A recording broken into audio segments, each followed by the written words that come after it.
Welcome everyone. The voice might be a bit different. Anyways, as I've already mentioned in a previous video, the one titled Doomsday 2030, I had the opportunity to talk to several psychics, mediums, fortune tellers, seers, or whatever terminology you would prefer. This may or may not be hard to believe, but one of them, a Buddhist Lama, clearly had the ability to read my mind, or at least know when I was thinking. And whenever the gears in my brain started rolling, he started mocking me until I stopped. This man advised me that if I wanted to acquire such abilities, the best thing I can do is to just simply stop thinking, or at least learn to control it. Since he clearly demonstrated the ability to read my mind, I decided to try his advice, which, considering how much I used to think, wasn't very easy at first, or later for that matter. In order to slow the currents of thoughts swirling in my head, at the beginning I did things that when I was walking down the street I would attempt to get from one corner to the other without letting a single thought enter my mind. After weeks, maybe even months of practice, I got to a point where I could consciously stop the flow of thoughts in my head. I also developed a technique for this purpose. It works like this. As soon as I catch myself in the act of pointless thinking, I imagine a thought bubble above my head which contains these thoughts, and then I imagine a warrior standing next to me cutting through this bubble with his sword, or a martial artist squashing it with his hands. Afterwards I imagine the whole sequence turning into dust. Eventually I tried to maintain this state of thoughtlessness for an entire day, which turned out to be quite difficult. But after many attempts, there was a day where almost every thought that came into my mind was successfully interrupted. By the way, you probably have to be unemployed to do this. That evening, before going to bed, I started meditating as usual, and within a few minutes I felt this incredible, indescribable feeling of calmness and peace spread all over my body. After a while, I felt something that I could best describe as if two spheres of energy were circling each other inside my skull in the brain cavity. When I stopped meditating, I felt and knew that it went extremely well, so I decided to try something which I have heard about. I took out a deck of tarot cards and placed them in front of me on my desk. Then I closed my eyes and focused on the top card. After a few minutes, with my eyes still closed, I pulled up the top card, and as I turned it over, a very intense image flashed inside my mind's eye, showing one of the cards in the deck glowing in white. I opened my eyes and the exact same card was in my hand. After waking up the following day, I felt a throbbing sensation in the middle of my forehead, which I often feel ever since then, especially during meditations. Since then I often try to do the same, that is, figure out what card am I holding in my hand without looking. Sometimes I succeed, but usually not.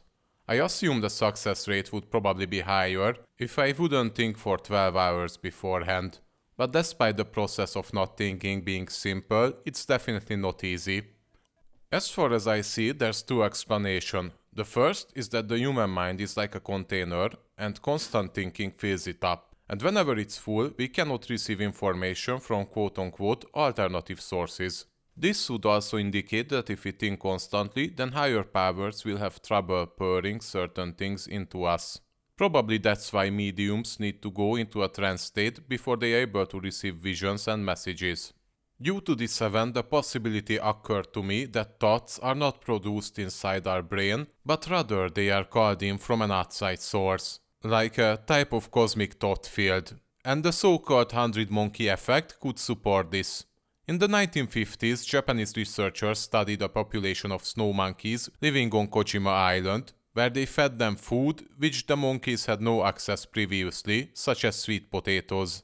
The researchers noticed that a young female started washing her sweet potatoes in seawater, and that other monkeys gradually learned this habit from her. When the number of monkeys who had mastered the art of potato washing reached a critical level, the researchers remarked that suddenly all other monkeys started washing their potatoes, even those living on neighboring islands and not related to the population where the habit originated. This suggests to me that just like gases, thoughts can spread through space, and if a certain thought receives enough energy from the thinking masses, it will grow in size which will make it easier for other thinkers to think the thought. The other explanation I came up with is that there's some kind of mental energy similar to mana from video games. Many esoteric, spiritual, and occult teachings agree that we can influence the physical realm just by our thoughts alone. But by spending all day thinking, we successfully use up this mental energy reserve, or I could say we run out of mana. However, if we were to let this mental energy accumulate, then the effects of our thoughts would also be amplified, I assume. And perhaps we would be able to do all sorts of cool things. Remote viewing, for example. These two explanations are not necessarily mutually exclusive. I made this video for two reasons. The first is that there are certainly some of you who are watching this who are also on a spiritual path, and you may find this information which I experienced to be useful. The other reason is that in my opinion, many people have an unhealthy attitude towards thinking. For example, there are certainly some of you who think that it's impossible not to think, or attribute far greater importance to thinking than they should be. I mean, I'm not saying it's not important, but consider the following. Most decisions that you will make in your life will not require a single second of thinking whatsoever. Besides, most people will use their capability to think for completely meaningless things anyway. They replay memories in their head which makes them emotionally agitated. They conduct imaginary debates or arguments against people in their headspace, or they just simply worry about things that they cannot change anyway. So essentially, they just waste energy. Anyways, it has been years since this event happened, which I could best describe as the opening of my third eye. Since then, partially from necessity, I have been delving deep into spiritual matters. If there's anyone among you who need help regarding the supernatural, for example your house is haunted, you have nightmares, you feel like you are cursed, or things simply are not moving your way for unexplainable reasons, then contact me via email. I probably will be able to help. The email is on the screen or in the description, by the way. That's it for today's video. I know I haven't posted in a while and there's a reason for that. I lack the narrator, so I decided to do it myself. I hope that despite my heavy accent, this video was enjoyable and understandable. I have a few more coming up. Bye bye.